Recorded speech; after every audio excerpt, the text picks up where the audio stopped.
what you've seen, guys, is really Web 2.5. Right. Yeah, it's not even Web 3 yet. It's like Web 3, what we're building is going to be a game changer. Yeah. It's going to be amazing, man. And I think like when most people, this is a once in a generation moment. You know, if you ever wondered yourself, oh, if I could only go back and be at the beginning of the internet, or if I could ever go back and be at the beginning of X, Y, and Z, don't wish. You are at the beginning of this. Yes. So like you have to participate, you have to get involved, regardless of how you want to do it, as a collector, as a buyer, as an investor, as an operator, and as an employee, as a founder, whatever it is, just get involved.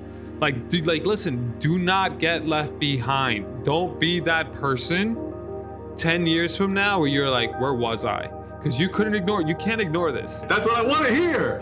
Yes, that's the point. You guys usually do is it 4-on-1, or is it 3 hosts on one? So we have 3 hosts. So it all depends. Like when there's a business or an artist that I really love, I jump into it. Like, you know, but it's definitely my co-founder Matt and Sam right into the show. But yeah, it's the 3 of us as the founders are usually the 3 dynamics on it. But we absolutely love the show.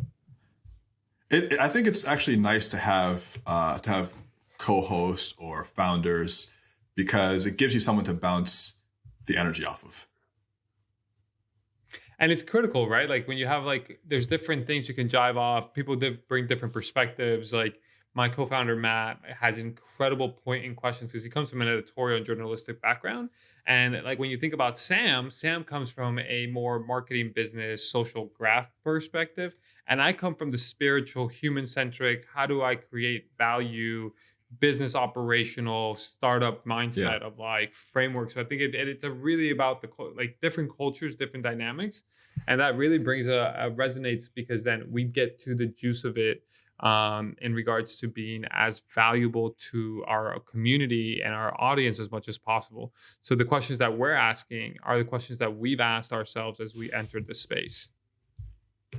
Yeah, I mean, so Alejandro Navia is here. We're talking about a lot of things today that you're already here listening to and you're interested in. NFTs are a big part of what you've done, recently, but you have a pretty interesting history. And I have a few things pulled up here that I wanted to just run by you as an entry point. And I'll read just some of your bio. So Alejandro Navia, he's the co-founder and president of NFT Now. Now, you guys, it's an interesting coincidence that we're on this show, because months ago, maybe 6 to 8 months ago, when I was saying, hey, I think NFTs are pretty interesting, and I'm going to binge some shows to help me learn about this. And then I was posting about it, and I was telling you earlier, I probably listened to the first 30 to 50 episodes just to get up to speed. It's a great, putting a lot of information in a short period of time. Really helped me to get conceptual framework for what was happening in the space.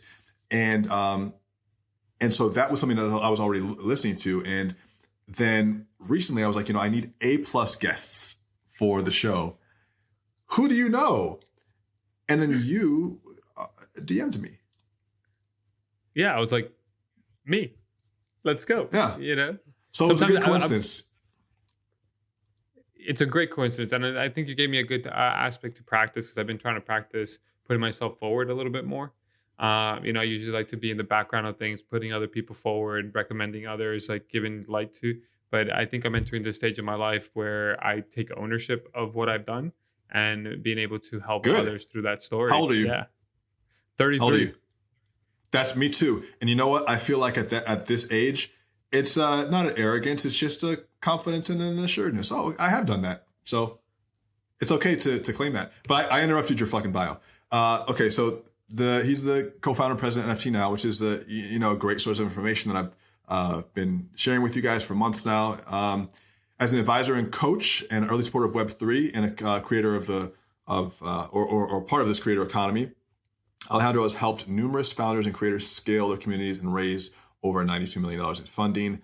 Prior to NFT Now, he held leadership positions at startups and enterprises in AI, aerospace, and media, including Verizon, where he led strategy and acquisitions, and Elite Daily, which he helped lead to a $50 million acquisition. And he is in Miami, which I was, actually just got back from. That would have been a good, there's always next time. There's always next time. And I think there's a conference coming up in May, which I'm going to be at. Come through, bro. Hit me up. Seriously, Yeah. come hang. There is one, isn't there? Is Blockworks, I think.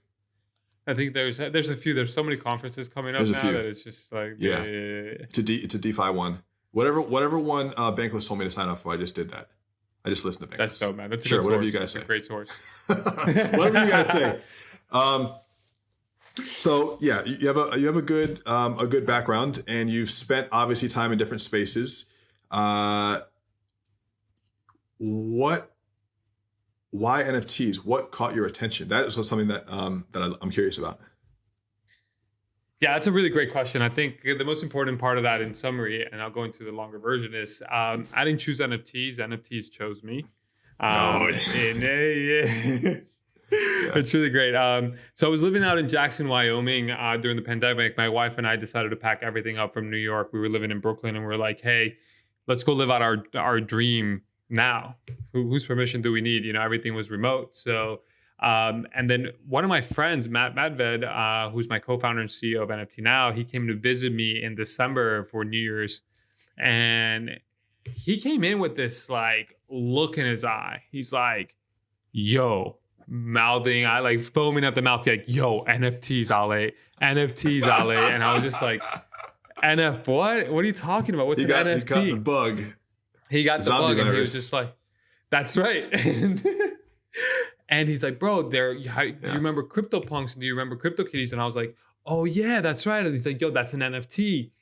Because I had been, so for context, I've been in the blockchain crypto space since 2014. I bought my first Bitcoin then. I bought Ethereum at $7. I've actually helped Consensus stand up Ethereum, MetaMask, all these different things through my creative agency. And I worked very closely with some of my best friends are very closely builders since 2015, 2016. And so this was like when I gotta say, at first I was a naysayer, and back in 2017 when CryptoPunks and CryptoKitties came out, I was like, this is not what the blockchain's for. This is more for finance and supply chain management and things of that nature. So I'm a convert. I just got to come out clean and say I'm a convert, right? So fast forward back to 2021. No, you got to own it, right? And Matt leaves, comes back, and then I come back from my anniversary celebration from Costa Rica, and I see my roommate in Jackson Hole. He's sitting on the router, like next to the router, plugged in. When have you seen someone plugged into the router in today's age, right? Like plugged in, like with a cable, Ethernet cable. And I'm like, yo, Sam, what's going on, dude? What do you got plugged in? Is the internet down? He's like, he turns around. He turns around. He's like, yo, bro, don't go on anything. Don't stream anything for right now. And I was like, yo, is everything okay? Like, what's going on? And he's like, bro, Top Shot, NBA Top Shot. And I was like, NBA what? My God. NBA what? What? Yeah. Top what? He's like, bro, you remember growing up?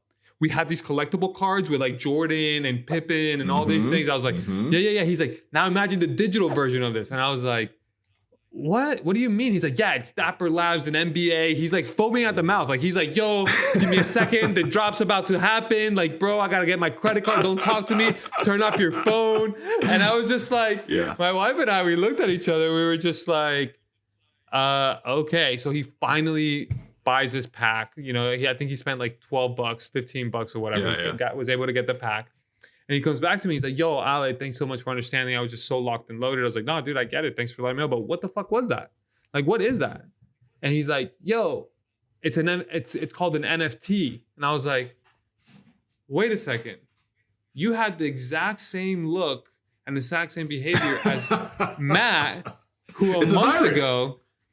And dude, these are two incredibly trusted people. These are two of my friends. Like, we've been friends for 7 years. We've supported each other professionally. So I call Matt. I'm like, yo, Matt, I'm trying to find out more information about NFTs. Where can I find it? He's like, bro, you got to do your own research. Like, there isn't a website. There isn't anything. Like, you got to do your own research. Like, you got to join the right WhatsApp groups. You got to join the giant Telegram. So I started research. I started Googling like anybody else. And dude, it's like all about, hey, this is Hilma, guys. This is Hilma.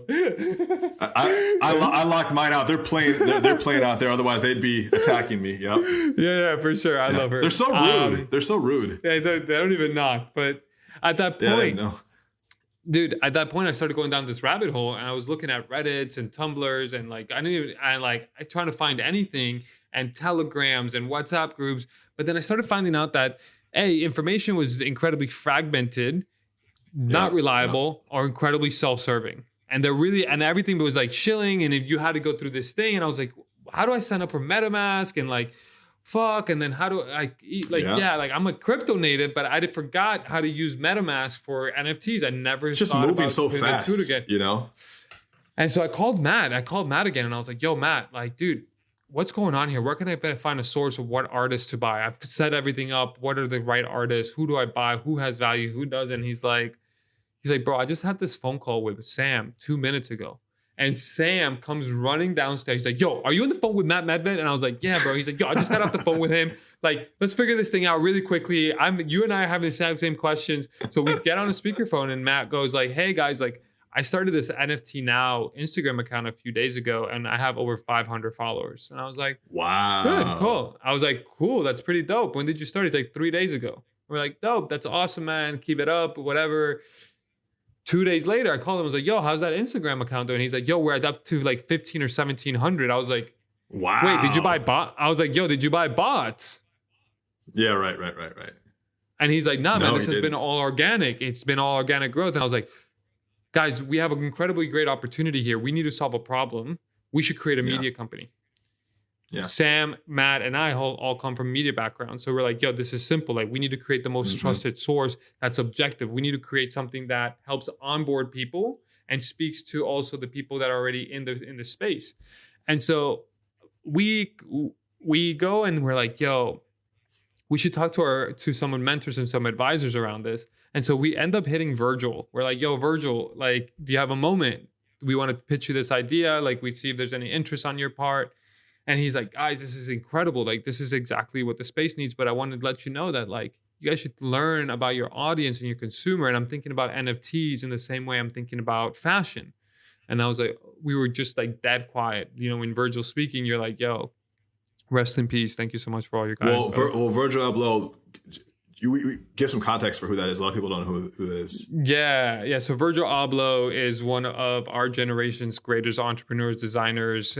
He was the creative director of Louis Vuitton. He worked with everyone from Kanye West to, Nike to, he has his own brand as well, Off-White brand. And he was an incredible cultural tastemaker. And he thought about culture in a completely different perspective. And he broke a lot of barriers for minorities and African Americans to actually start being noticed in the fashion space when it was very much, I want to say, a very color task. Monochromatic. Monochromatic. He broke into the fashion mainstream with streetwear and made it cool when Louis Vuitton thought that it wouldn't. They made a huge bet on him, and it paid off even better than they expected. That's a fact. And he beat out Kanye for that position, and that made Kanye mad, but also respect him. Because wasn't he? I don't know the true story, but Virgil was working under Kanye at some point, right? Virgil made Donda basically. He basically made he and when he was one of the primary eyes behind the Yeezy brand, kind of like how Johnny Ive created the look of Apple for Steve Jobs. It's like he created the aesthetic of it. And so to see your underling go to get your dream job, Kanye's dream job was to be the creative director of LV. And to see Virgil get that, he was like, man, he's just sour grapes, I don't know the story about that, but thank you for the education on that. So yeah, going back to genius, Virgil, man. He was a genius. And so he brought this concept to us about, in fashion, there's two types of like consumers. There's the purists and then there's the tourists, right? There's the purists are the ones that go to every fashion show, they buy couture, they see it as a piece of art, they see it as a piece of work. And then there's the tourists who just go in and out and buy the nice things and they're like, yeah, I like it. And so he's like, you guys have to think about it from the same perspective. For NFTs, there's going to be the Web3, there's going to be the tourists and the purists. And so we're like, yo, that's genius. Thanks, Virgil. So we took that and we ran with it. And so we ended up starting really just solving our own problem. That's how we got into NFTs, solving our own problem. Like we wanted a trusted objective voice that guided us, or with the step-by-step process as to how to onboard. And so NFT Now was birthed out of necessity. And so our mission is to empower the creators to culture by bringing NFTs from niche to mainstream. And our goal is to onboard 1 billion people to the NFT platforms. Oh, well, I think that you're in the right place for that, sir. You have a nice set of shovels in a very active gold rush. So it's a very good time. And, you put up a nice beachhead early. And I think that obviously, like, okay, well, a few things. Well, so actually, let me see, because we're talking first about the formation of this new media company. And it reminds me of something that I read of yours when you're talking about working with partners in the environment. You said one of the biggest lessons that came out of that experience, which you're talking about experience working with partners, is that the knowledge that the environment in which we operate plays a critical role in our success as people. When we have an opportunity to improve our environment and our relationship to it, we have the ability and duty to manifest growth, sustainability, and harmonic resonance within our community and nature. Do you feel like there's a corollary between that and what you're doing with the NFT Now media company and that platform? Oh, absolutely, man. And thank you so much for bringing that. That's actually one of my favorite passages, because I think man is shaper of the environment and vice versa, right? The environment can shape us, but yeah. And this is exactly what we want to bring.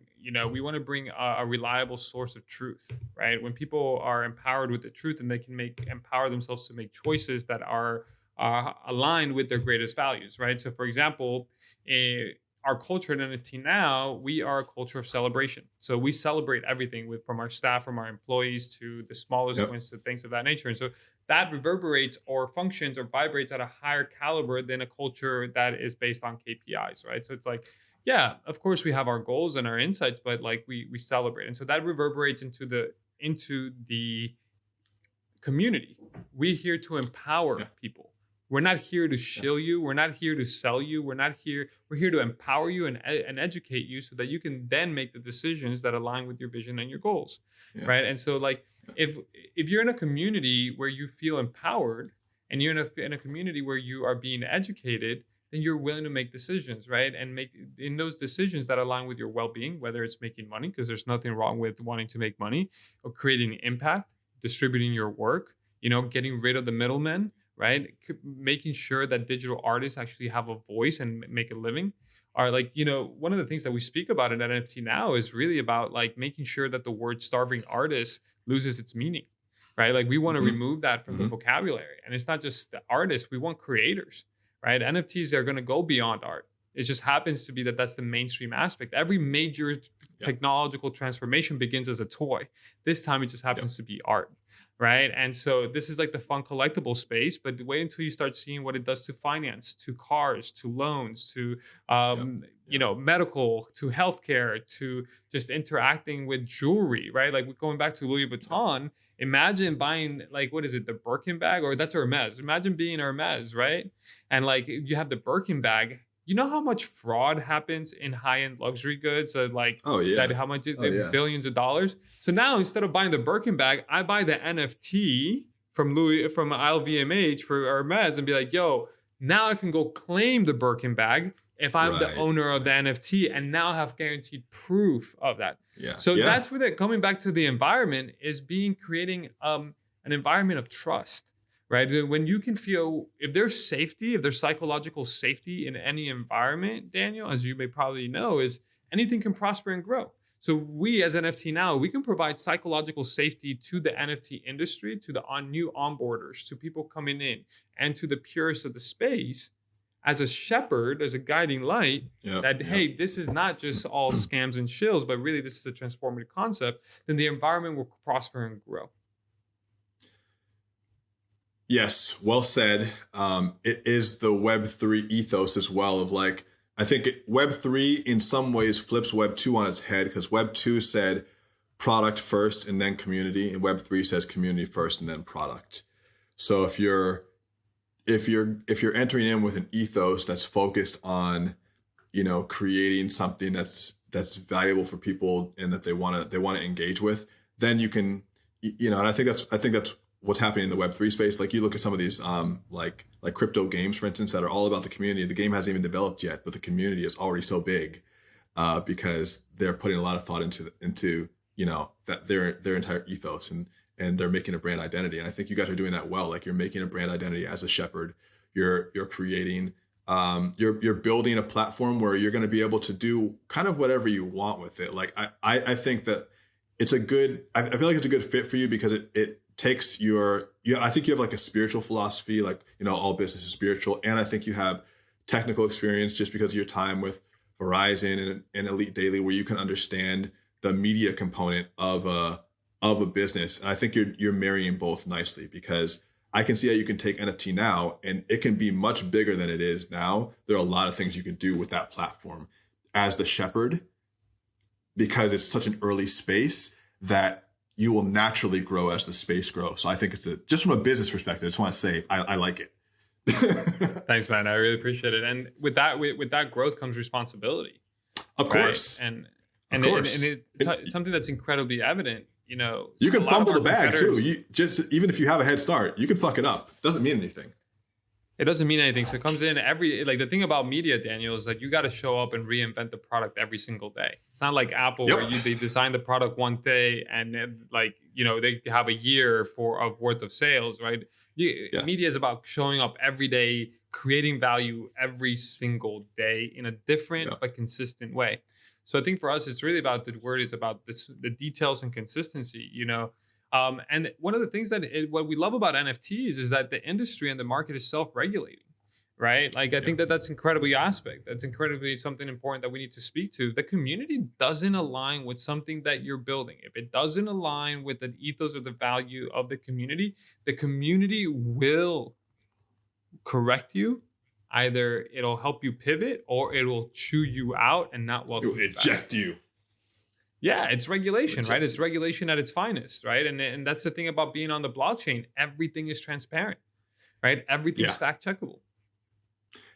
Here's something I want to know. Like, did you hear recently about that $4.5 billion the Bitcoin heist scandal? Yeah. I don't know details, but I've read the headlines. I don't know the details, but okay. Apparently, this couple either directly or through some proxy got access to the keys from a heist that happened on one of the major exchanges in 2016. $4.5 billion worth of Bitcoin. And first of all, it just goes to show you guys, people have this misconception of Bitcoin or any crypto being easy for criminals to use. It's the hardest thing to use. It's all trackable. It's all traceable. It's very easy to see a wallet transfer from one wallet to another. It's very easy. So that's a misnomer you guys should know about. But the government recovered this money. They tracked it down, $4.5 billion. And I just wonder what they're going to do with it. What do you think they're going to do with it? I don't know. They're going to keep it on the balance sheet for right now. That's one thing. So the United States government has Bitcoin on the balance sheet. That's for starters. I've been thinking about that a lot. What they're saying is we don't trust Bitcoin, but what they're doing is we'll hold on to this.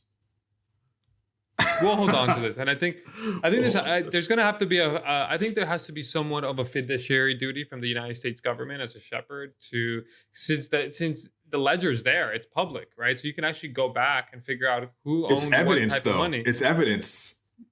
Right, it's evidence to an extent, right? But if the correct judge, if the correct jury demand that the U.S. government, because it's like, hey, let's put it this way, right? And this is just my opinion. I don't know, guys. I just want to preface this contextually. I don't know the details of the case. I have no idea. Yeah, I'm talking about headlines. I don't know. Yeah, Yeah. I don't know the details of it, but like hypothetically speaking, if someone steals my AirPods, right, and the cops find it, and I go to the cops like, hey, I can prove that that's my headphones, and the cops prove that it is, there's a responsibility to say, yeah, these are your headphones, actually here, right, to return it. Right. So if I, as a user, I can prove that of that 4.5 billion, let's just say 20K is mine, or 100 million, right? Because at the time, maybe 20K ended up being 50 million, right? 20K of Bitcoin at the time ended up being 50 million. Right? Yeah, with the value. I want the whole value. I don't want the dollar value. I want the number of coins. Right. So I think from that standpoint, I want the Bitcoin. I don't want the value. I want the Bitcoin that I had. Right. Here's the ledger. Here's the ledger. Look, I can prove to you that this was my wallet. This is where now KYC, people are going to be like pro KYC, right? Because they're going to be like, look. What's KYC? I know your customer. So like it's a process. It's a process in banking for anti-money laundering and being able to trace it. So it's like, hey, look, listen, my account is linked to my identity. Of that, I had 200 Bitcoin stolen. I would like to petition the court. Thank you. For that to be returned to me. So I think when I'm thinking about this is like in a similar sense of like, I don't know if you remember, but the Pharma Bro, he had the Wu-Tang album. Yeah, he's in jail now, but he had the Wu-Tang album, right? Yep. And the Wu-Tang album was actually picked up. Yeah, they NFT'd it and they have it. The Pleaser DAO picked it up. But there has to be some correlation. So just because it's government evidence or government property doesn't mean that it's always going to be remain so, right? And I promise you that there's somebody out there who's been waiting for this day. Oh, yes. Who's like, yo, I use that platform. That shit's mine. I can prove this case. That's going to put together a case against the Department of Justice who's going to be like, hey, I need my money back. Yeah. Right? And here's how I can They're going to drag it out as long as possible, though. The government they might eventually do it, fold. I don't know, they're man. going to drag it out as long as possible. We're working on it. We're the paperwork. There's so much paperwork. I don't know. To be honest, like what, 3 years? It's going to be maybe 3 years. Right. Until what? Right. Until they probably like potentially give it back. Yeah, maybe. Well, maybe. That's not a long time. If you're waiting. I just think about if you're waiting for a fit. Yeah, like that's a great thought. But if you're waiting for 50 million to get back to your pocket, you know what I mean? True, what's 3 years, right? Yeah, if you've been waiting since 2016 when it got stolen, then you're waiting, 3 plus however long. It's already been 7 years. But at least they found it. At least you're like, yo, they found it. Oh yeah. Now I'd much rather have the government find it and me petition to get it back than have to. I lost my drive. I lost my freaking wallet, my physical wallet in a dumpster somewhere, and I'm like some of these guys who are paying hundreds of thousands to dig up a landfill where one of their wallets is, and they're saying, well, just the odds of me finding it. If I happen to find it, it's 200 million. I'll spend $1 million to find it. And you're just like, oh God, if your whole life is devoted to this, just do something else, man. You missed the Bitcoin boat. You missed it. But did you hear about this guy on Twitter that he found an old hard drive and ended up having like tens of millions of dollars worth of Bitcoin in it? Yeah, man. Last year, I don't know the details. Yeah, this guy remembered that he had an on drive wallet. So guys, he remembered. He's seriously. He's like, he was cleaning it. He was moving, and he remembered that. You know when you open up the laptop, Daniel. You know when you open up something, you're a box and you haven't used it in a long time. You're like, yo, shit. Oh yeah, that's right. So guys, for those who don't have context on the audience, early wallets were attached to physical computers, like to your hard drive. Like this whole custodial wallet relationship did not exist.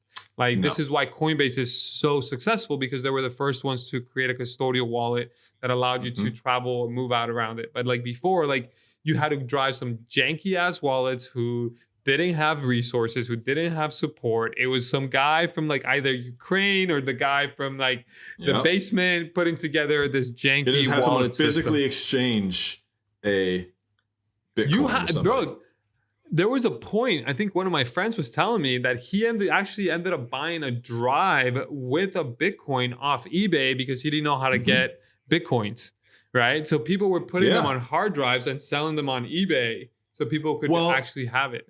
Web3 is just the public face of the dark web, which we've already seen. And people had a hard time getting on the dark web, navigating. Because they had a Tor browser, Onion router, and people couldn't do it.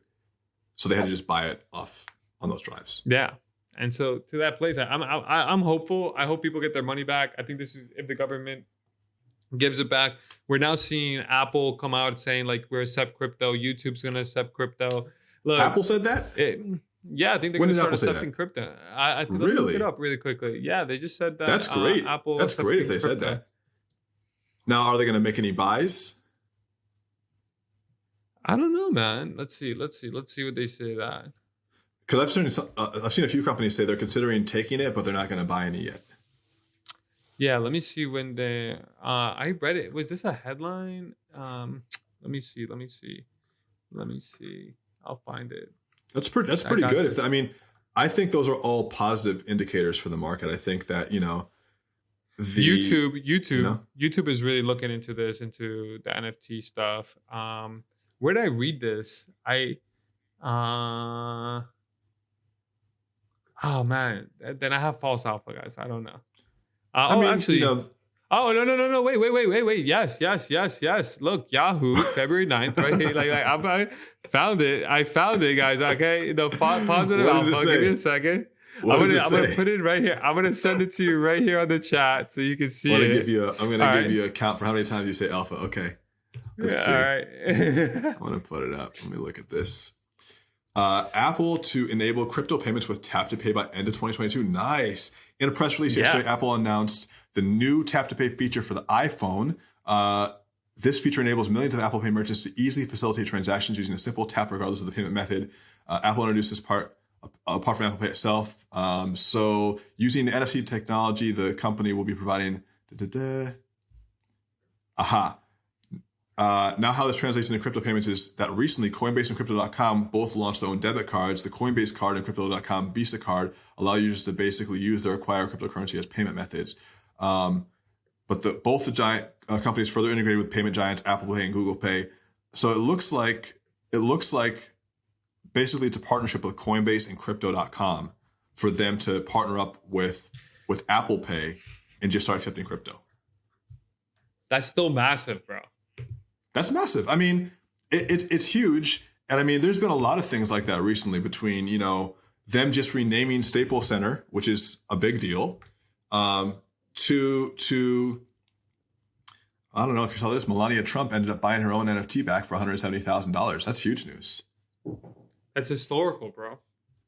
I look all in Solana too. Formula One is my favorite sport, and FTX sponsors Mercedes. Crypto. I think another crypto exchange sponsors the whole thing.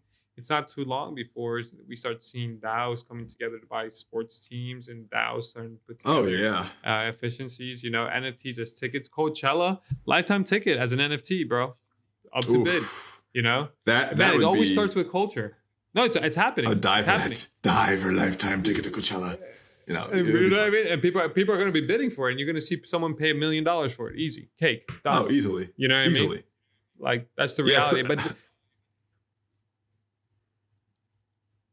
And that's what's amazing, man. NFTs have been starting slowly, but now the virus of NFT, quote unquote, has entered mainstream culture. And now the moment that you start doing that, it's unstoppable. It's like hip hop. Do you remember the history of hip hop?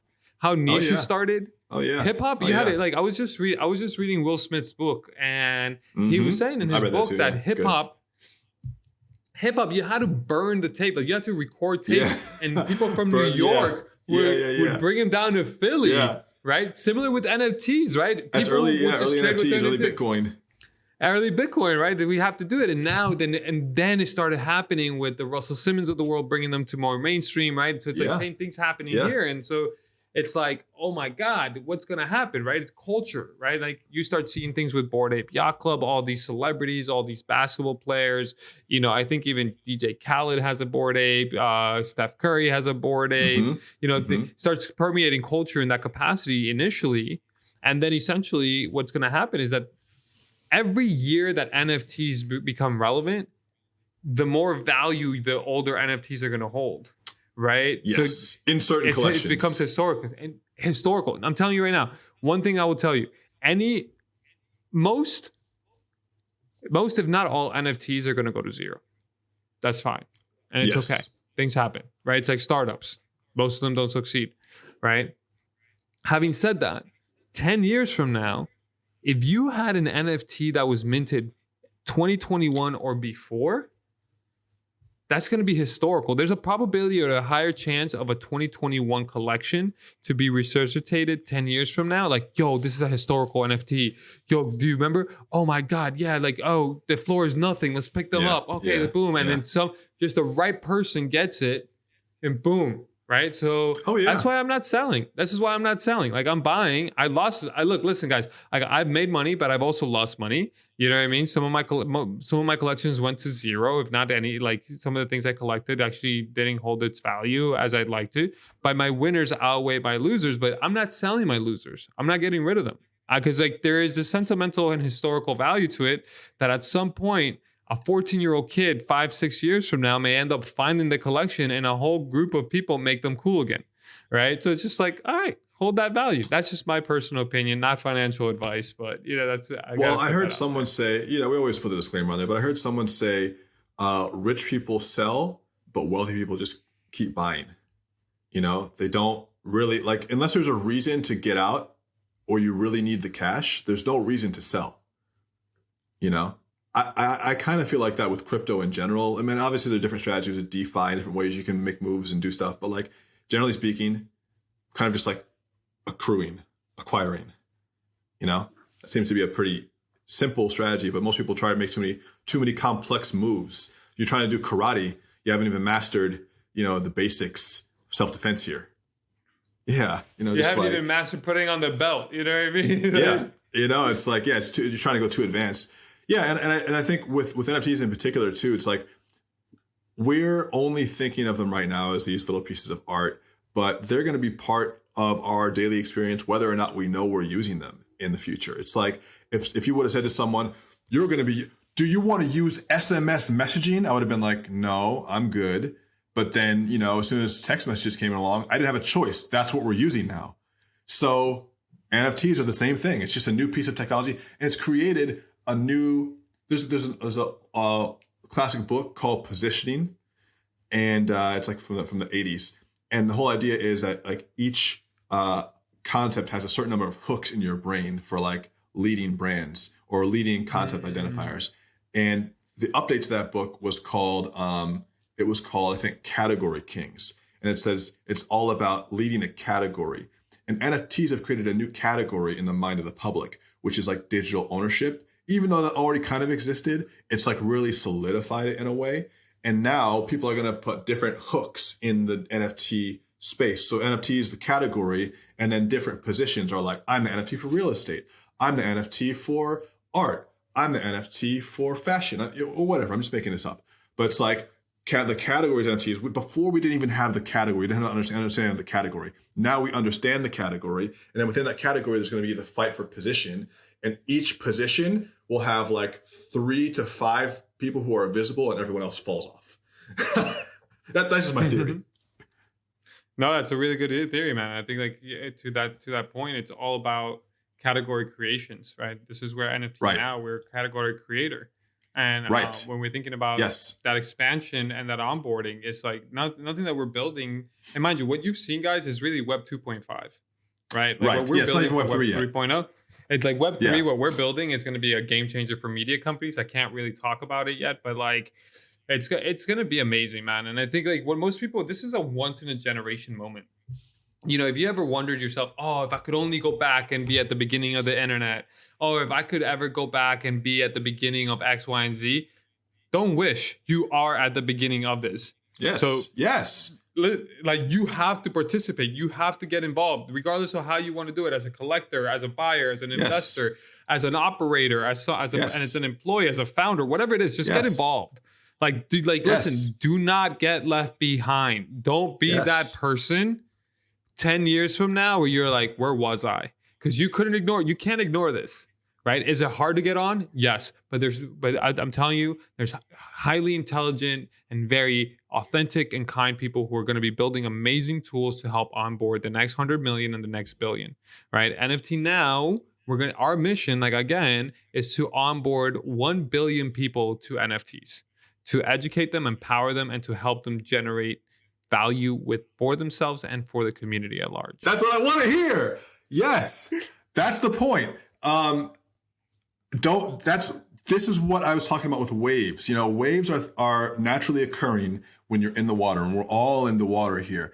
and it's how you deal with the wave. It's coming. You're in the water. Are we going to surf it? Are we going to learn about it? Are we going to invest our time and money into it? Are we going to take ownership of our responsibility in creating it? Or are we going to say, oh, it's all changing. I don't know what's happening. I don't know that we weren't doing fiat currencies anymore. I don't know about NFTs. No, you learn, and I think that millennials are in a unique position as well, because we are really stepping into leadership of the generation. Like, we're still young, but we're certainly now getting to a point where we're making more of the decisions. A lot of the things that at least that I deal with in my daily experience are shaped by millennials. I even laugh sometimes when I get DoorDash and I'll say, what a millennial company. You guys really get me. You know that I'm not leaving. I thank God for the millennial companies. And I'm happy that we're starting to lead a little bit in crypto. I think the world can thank millennials for crypto. I think NFTs are really the vehicle to bring crypto mainstream. I wouldn't say it's the millennial, but I think it's the digestible, right, concept that people are going to be able to see it tangibly, right? Because like DeFi and ICOs were too complex. They were really there as financial instruments for the finance people to transition from a traditional centralized banking system to a decentralized one, right? But again, like for culture, it comes down to culture, right? Culture is what moves the needle. Culture is what sets the trends. Culture, and DeFi wasn't cultural. It was niche. No. No. Like, dude, I stayed away from crypto for a little bit because it was just derivatives and options and trading. And people don't like regular finance. You know what I mean? Yeah. Right? Like, and so now it's not like interesting it's not interesting, but like now I get to own a piece of art. Now I get to empower a creator. Now I get to I can flip it easily through tools like OpenSea and MetaMask, right? Like there is this element of education and understanding that goes beyond the DeFi, right? It's kind of like no one really cares how the dollar works, right? Most people don't even know what the Fed is, right? Like they don't even know what monetary policy is, right? But they know that they can go buy Off-White, right? And Off-White then signals who they are, right? So it's an identity maker, right? That people take on. So NFTs really help create and expand your digital identity, and you can symbolize that and signal that to the world. That's what makes NFTs. I'm like bulldozing you. I'm like, I'm so charged up. Because I think about this stuff all the time, and I think about like, that's why I think it's such a millennial concept, because we are the ones who invented the creator economy. I was in the shower this morning and I was taking my fucking cold shower. I was like doing my breath work, and I'm thinking, thank God I get to show up today and my work is as a podcaster. What the fuck is going on here? How is this possible? And I'm just like, it's like tears of pain because the water is so cold in Oregon, and joy. And that's a millennial thing. We invented the idea of like monetizing your passion. Exactly. Where's mine? Where's mine at? It's around here somewhere. Yeah, it's up in the bedroom. This is the most. So Daniel, this is like for the audience who's not watching the video. I just held up the copy of the book, The Sovereign Individual by James Dale Davidson and Lord William Resmog. This is the most fundamentally. I read this book in 2010 when I first got the copy, and I didn't really grasp it. I understood it, but I didn't grasp it. There's a difference between grasping and understanding something. And then I can tell you this right now, that this book is the most important book of our generation. Yes, and it's completely slept on. Those who read it will win. Yeah, those who read it will win. I absolutely and. This is written in 99. This is written 97, as... I think 97. Oh, 97? 97. Yeah. I think it was... That's even earlier. Shit, it's super early. And it was basically predicting much of what we've already encountered in terms of the internet and the technology and how it would change the world and what you're going to need to do to prepare. Some things are funny, like the references to Y2K, which Peter Thiel talks about in the intro, as like, Don't worry about this. But most of the other stuff. You got the Peter Thiel intro. That's a good one. I got the intro. Yeah, Peter Thiel intro. Don't worry about this, guys. And actually, that was one of the books I recommend for all my clients to read. And I say, don't be afraid of the fact it's a little dry. It's okay. really, it is very interesting, but sometimes they'll go so deep into a topic. You're like, okay, we need to now come back because we're too deep into this. They'll go so deep into the history and of the mega politics of why events happen to create economy and how that affected technology and culture. You're like, oh God, I'm all the way in the asshole of history. But once you zoom all the way out, you see, wow, they really have a view of how changes affect large groups of people over long periods of time. That's it, baby. That's culture, right? Yeah, it's culture. It's culture. If you want to see, if you want to see where the world is going, take a look at the culture creators. That's it. Take a look at the weird, the crazies, the booms, the things that are happening in the corners of the internet, at the fringes of the internet. Have you been to a Kanye concert? If so, which one? Nah, bro. That's the one thing I need to. I need to so bad, man. I need to so bad, man. Like that's my promise to myself. It's just like after COVID, I was like, yo, I'm gonna start flying to concerts versus waiting for concerts. You have to. I'm gonna start going. Miami is a good place to get a lot of concerts, so you're gonna get most of them. Yeah, but I think I'm still gonna follow the thing. Like, for example, I want to go see Coldplay at a concert, dude. Yeah, I don't want to miss the chance to see anybody that I really want to see, and you never know.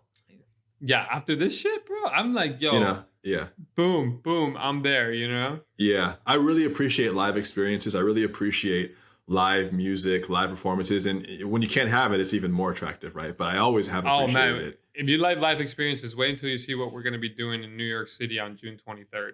I can't drop it, but we're going. What? Yo, we're going to be. Yeah, you can't just drop it. Put an Easter egg like that and just casually walk away. Just stay tuned. Just stay tuned. We're going to be doing a massive IRL URL activation. Oh man, yeah. Okay. You're bridging the gap between IRL and URL. That's what we do. It's NFT now. It's not later. You know what I mean? Man, do you guys consider yourself the what would be the elite daily of the NFT space? Like, or what's the comparison? No. Is there a comparison? There's no comparison, man. We are Who covered early internet media in Wired. Wired? Yeah. Okay. So are you going to expand to the whole space of Web3? I can't tell you that. We can't say. Well, the only reason why you say that is because the answer is yes. If you weren't going to, you'd be like, no, that's not what we're going to do. You know what? The thing, the true focus is really about focusing on the niche, right? Like, that's when you have fair. Focus, you got it. Well, you guys are still so new. Dude, you're we're still 6 so months new. Old. Yeah, we're 6 months old. If you did that, you'd have to really hammer it here for a while, because even though you're the big ones, your position isn't solid really until a few more cycles of this shit. We're still in the first round of this game. I know, but to give context to your audience, we're actually in the 3rd round. Like, historically speaking, 2017 was the first round. Well, yes. The second round came about soon. This is the 3rd wave of NFTs, right? This is the real big boom. 2019 was the second. 2020 and 2021 was the 3rd one, right? And so, like, this is not the first waves of things of that nature. I think what we're seeing is the mass adoption of the tools and the frameworks that are there, right? Like on-ramping with fiat, on-ramping with crypto, being able to purchase and centralize and decentralized things, right? Like OpenSea, Rare Bible, Looks Rare, Super Rare, Foundation, like you name it. But these tools didn't exist in 2017, right? Yeah. Like CryptoPunks were given away at ETH Denver. For God's sake, you lined up and you got one for free. It's funny that gamers are like, we've been doing this for years. This is nothing new to us. You guys are just now getting the message. I have a friend who in high school used to sell the things he would get in Diablo games, and he would sell them on eBay. And I thought that was genius. It was genius because he was selling these and people would pay like hard cash for these like swords and stuff. What's the one World of Warcraft? You can sell you can sell your people for like hundreds of thousands of dollars. Yeah, what? It's NFTs, bro. Yeah, it's NFTs. It's just a more organized, trackable way of doing it. That's all it is. This is really there's so much to say. I mean, and do you think that the potential for elevating consciousness through through an expansion of our technology. Does that in any way to you have a connection with plant medicine? Yeah, so contextual for that, I'm an incredibly big advocate for psilocybin. It helped change my life. I'm a microdose advocate. I believe that macro journeys are really important, but I really think that the sustainable long-term growth to help humanity is going to go through microdosing. And one thing that I am concerned about, to preface this, is that NFTs also have come down with the counterculture as well, right? Like it has some counters to it. Mental health being one of them. I'm seeing a lot of people burn out, the 24/7 cycles, like the pumps and the dumps, and like, yo, the Oh white yeah. list and this, and people are going up and down. And so, like, Oh my what God. as a coach, I have to make sure that in my spiritual practices, I always let people know, like, yo, you have to prioritize your mental health, because without people, there's no Web3. If there's no like, listen, if there are no healthy people, there's no Web3. Right. So Web 4, maybe we can just have the robots. No, listen, you know what Web 4 is going to be, man? Web 4 is going to be humans. That's really what it is, man. Like Web 4 is going to going back outside, because we've automated everything that we need to do. So it's just like, hey, we're going to go outside again. God but willing. in that reality, man, I think like it's more important than ever to understand that Web 3 is allowing the psychological safety of generating financial freedom. Right. Mm-hmm. And I think that sovereignty, when people ask me like, Alejandro, what do you think decentralization is? And I want to make sure that it's very simple and very clear. Decentralization is sovereignty, right? Yeah. It's that simple, right? Sovereignty of your finances, sovereignty of individuals, sovereignty of moving, sovereignty of goods, sovereignty of anything from anybody. So it's really empowering the individual to move freely across imaginable lines, right? And so when we think about like the elevation of consciousness, it's really about like allowing us to really express ourselves organically, naturally, and authentically. Number two is allowing you to that expression to actually be rewarded in terms of a financial outtake for you, so you can actually live in the real world. Because look, I don't care how spiritual you are, you still got to pay bills. You know what I mean? And like there is a level of pragmatism. Yeah. Like this is one thing, there is an overarching like way too spiritual, right? Like there you still got to produce. If you're in survival mode, you can't take care of yourself. That's right. So existing in a modern society, you have to take care of those basic things. You have to. And so what Web3 does is that it decentralizes you from going to the office, from doing it from a place of like I have to versus I get to, right? So that transition is really powerful. But it comes down, man, like I think like again, coming back to it, NFTs, Web3 is incredibly daunting, right? Don't think that you're going to figure this out in a day or a year. I've been in this space in crypto since 2014. What is that? 8 years now. I still don't even get staking, right? Like, or yield farming, put it that way, right? Yield farming is, NFTs, it's about time in the market. It's not about timing the market. It's really about playing the long game, seeing the objective of it, learning, set up your wallet, buy an NFT. Who gives a fuck if it goes to zero? But just go through the experience of buying an NFT. I ended up minting my first NFT because I wanted to experience what it was like to mint an NFT, to put it up for sale. Not because I'm an artist, but because I wanted to go through that process so that I could understand the artist, right? So a lot of the people are like, yo, where do I learn? Here, NFT Now exists to help guide you, right? NFT Now is that help to guide you. But at the end of the day, it's like going to the gym, right? Anybody can tell you what to do. Anybody can show you how to lift. But if you don't lift yourself, you're not going to get the results. So this is what I tell people. You got to get in the game. You got to put skin in the game. Get on Twitter. Go into the Discords. Start chatting. Start figuring out. Ask questions. Ask questions publicly. Don't DM people like, hey, what's an NFT? No, do your research. And if once you have done your research and you have more questions, then bring it up to the community. The community is the most helpful person. What I love about the NFT community is that it helps those who are helping themselves, right? And I think that that's what we need to reward, right? I think that there's that capacity of saying, hey, I've done the research. I've done the homework. Here's my product. I need your help. I've done it this far. How can you help me to elevate? And that's the most important thing, is like putting skin in the game, And one thing is like, please understand that NFTs don't owe you shit, right? You got to put in the work. You gotta put in the work. Put in the work in building community. Get to know your peers. Get to know them. Participate in the Twitter spaces. Show up in Discords. Create value in ways that hasn't been created before. Experiment. Express yourself fully. If you want to art it. There's always going to be a buyer. If you have something to sell, there's always a buyer. Is it going to happen right away? If you're lucky enough, yes. If not, be persistent. Show up. Be consistent.